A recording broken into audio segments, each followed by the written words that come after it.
Papa Mama, saudara-saudaraku yang dikasihi oleh Yesus Kristus, hari Minggu tanggal 11, kita memasuki minggu kedua di bulan kebangsaan. Dan bacaan Alkitab yang kita renungkan terambil dari kitab Yesaya pasal 43 ayat 1 hingga ayatnya yang ke-7. Lembaga Alkitab Indonesia memberi judul Allah adalah satu-satunya penebus. Pada kesempatan ini saya hendak memberi catatan singkat tentang isi bacaan tersebut. Bapak Mama yang dikasihi, bacaan itu bercerita tentang pemahaman umat Israel sebagai umat yang dijamin, diberkati, dan dilindungi Allah. Pemahaman ini telah berurat akar dalam kehidupan umat Israel. Hal ini berhubungan dengan keterpilihan bapak-bapak leluhur dan pembebasan umat Israel dari tanah perbudakan di Mesir. Allah memberikan janji penyertaan kepada bangsa Israel. Janji itu tidak hanya berorientasi masa kini, namun berorientasi masa depan.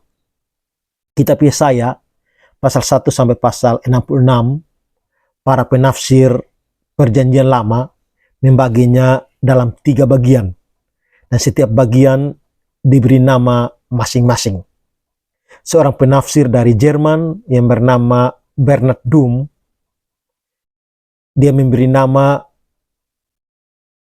sebagai berikut. Pasal 1 hingga pasal 39 diberi nama Proto Yesaya.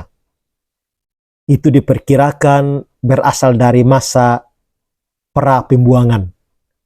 Pasal 40 hingga pasal 55 dia memberi nama Deutero Yesaya.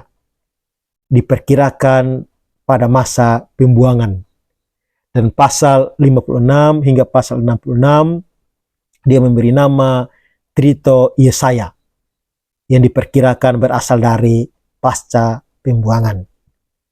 Bapak Mamaku yang dikasihi, ayat 1 hingga ayat yang ke-7 pada intinya dia berbicara tentang 3 hal.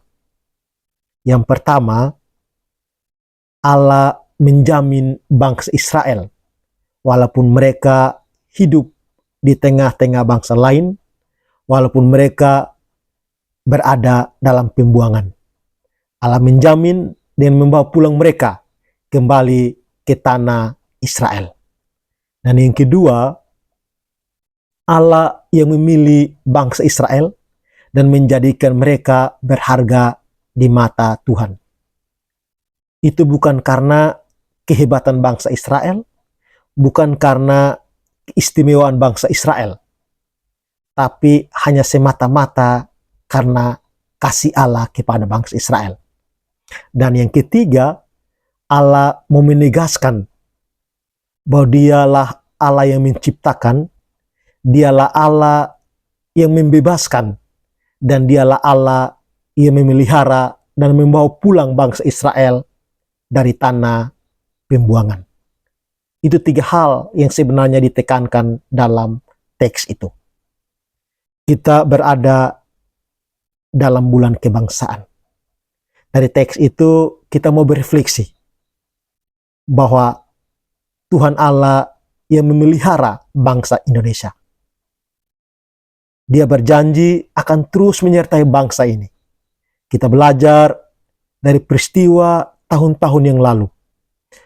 Berbagai tantangan datang kepada bangsa ini. Berbagai persoalan datang kepada bangsa ini. Namun kita mampu melewatinya. Itu pertanda bahwa Allah menyertai kita. Bahkan dia akan terus menyertai kita sampai kapanpun. Itu yang pertama.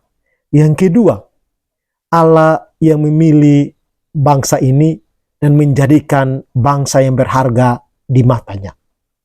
Karena itu, mari kita menjaga bangsa kita, menjaga harga diri bangsa kita.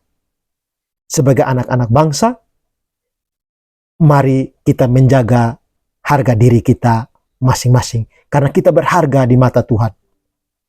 Dan yang terakhir, dengan adanya perkembangan teknologi, kecanggihan yang ada, jangan sampai menggeser Tuhan yang telah menjadikan bangsa ini, Tuhan yang telah menyertai bangsa ini.